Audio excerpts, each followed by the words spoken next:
Hello friends, Kanchan kitchen मध्ये तुमचं मनापासून स्वागत आहे। आज आपण बनवणार आहोत झटपट आणि स्वादिष्ट सोयाबीनची भाजी। ही भाजी प्रोटीनने भरपूर आणि खूप चविष्ट आहे, नक्की करून पहा। चला तर मग पहिले साहित्य पाहूया।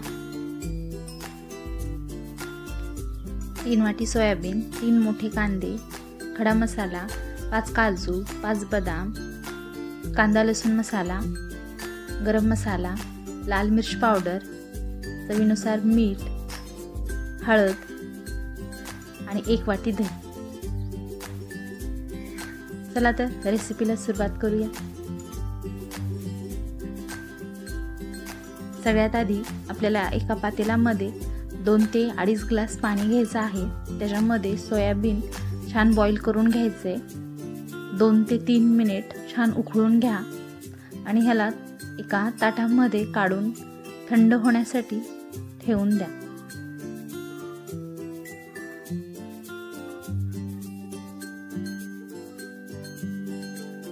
नंतर आपला बारीक चिरलेला कांदा कढईमध्ये तेल टाकून ब्राऊनसा परतून घ्यायचा आहे।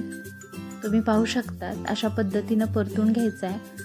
कांद्याला पण आपल्याला एका प्लेटमध्ये काढून थंड होण्यासाठी ठेवून द्यायचं आहे। दुसरीकडे आपलं सोयाबीन छान थंड झालं की त्यातलं पाणी प्रेस करून काढून घ्यायचं आहे। सगळं सोयाबीन आपल्याला अशाच पद्धतीने काढून घ्यायचे। तुम्ही पाहू शकता मी काढून घेतलेलं आहे। आता त्याच कढईमध्ये मी सोयाबीन आणि थोडंसं तेल टाकून सोयाबीनला छान परतून घेत आहे। अशाच पद्धतीने तुम्ही पण सोयाबीन करून पहा। आणि सोयाबीन परतल्यानंतर आपल्याला एका बाउलमध्ये ते सर्व काढून घ्यायचे। आता त्याच्यामध्येच आपल्याला अर्धा चमचा हळद, अर्धा चमचा लाल तिखट, अर्धा चमचा मीठ, थोडीशी कोथिंबीर आणि 1 वाटी दही ॲड करायची आहे व ह्याला सर्व व्यवस्थित मिक्स करून घ्यायचं आहे। प्रत्येक सोयाबीनला आपल्याला दही छान लागलं पाहिजे आणि हे 10 मिनिटांसाठी ठेवून द्यायचे। आपला कांदा थंड झाला की कांद्याला एका मिक्सरच्या भांड्यामध्ये टाकून घ्या आणि त्याच्यामध्येच आपल्याला 5 बदाम ॲड करायचे, 5 काजू, लवंग, दालचिनी आणि काळी मिरी आणि हे छान वाटून घ्यायचं आहे। एका कढईमध्ये आपल्याला 2 ते 3 चमचे तेल ॲड करायचं आहे आणि आपलं वाटण त्या तेलामध्ये टाकून ह्याला हलकंसं भाजून घ्यायचं आहे। तुम्ही पाहू शकता। आता ह्याच्यामध्येच आपल्याला 1 चमचा हळद, 1 चमचा कांदा लसूण मसाला, 1 चमचा गरम मसाला आणि 2 चमचे लाल मिर्च पावडर हा मसाला व्यवस्थित आपल्याला तेल सुटेपर्यंत परतून घ्यायचा आहे। त्याच्यामध्येच थोडंसं पाणी टाकून त्याला छान परता, जेणेकरून तेल छान सुटेल।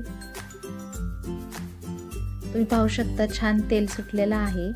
तेल सुटल्यानंतर आपण जे सोयाबीन ठेवलं होतं दही लावून ते ॲड करायचे। त्याच्यामध्ये थोडंसंच पाणी ॲड करा, एखादा कप, आणि चवीनुसार मीठ ॲड करून 2 ते 3 मिनिटांसाठी कमी गॅसवरती ह्याला छान शिजवून घ्यायचा आहे। आपला मसाला छान परतलेला आहे। तुम्ही पाहू शकता छान तेल पण सोडलेलं आहे। आता ह्याच्यामध्ये आपल्याला अर्धा ग्लास पाणी ॲड करायचे, म्हणजे तुम्हाला कशी ग्रेव्ही पाहिजे त्याच्यानुसार, आणि ह्याला कमी गॅसवरती छान शिजवून घ्यायचं आहे। तुम्ही पाहू शकता आपल्या भाजीला छान कलर आलेला आहे, छान तरी आलेली आहे। आता ह्याच्यामध्येच थोडीशी कोथिंबीर टाकून आपली चविष्ट सोयाबीनची भाजी तयार आहे। गरम गरम पोळी किंवा भाकरीसोबत खा। ही भाजी नक्की करून पहा आणि तुम्हाला कशी वाटली हे कमेंटमध्ये नक्की कळवा। हा व्हिडिओ आवडला असेल तर लाईक करा, शेअर करा, सबस्क्राईब करायला विसरू नका। पुन्हा भेटूया अशाच नव्या रेसिपीसोबत। तोपर्यंत धन्यवाद।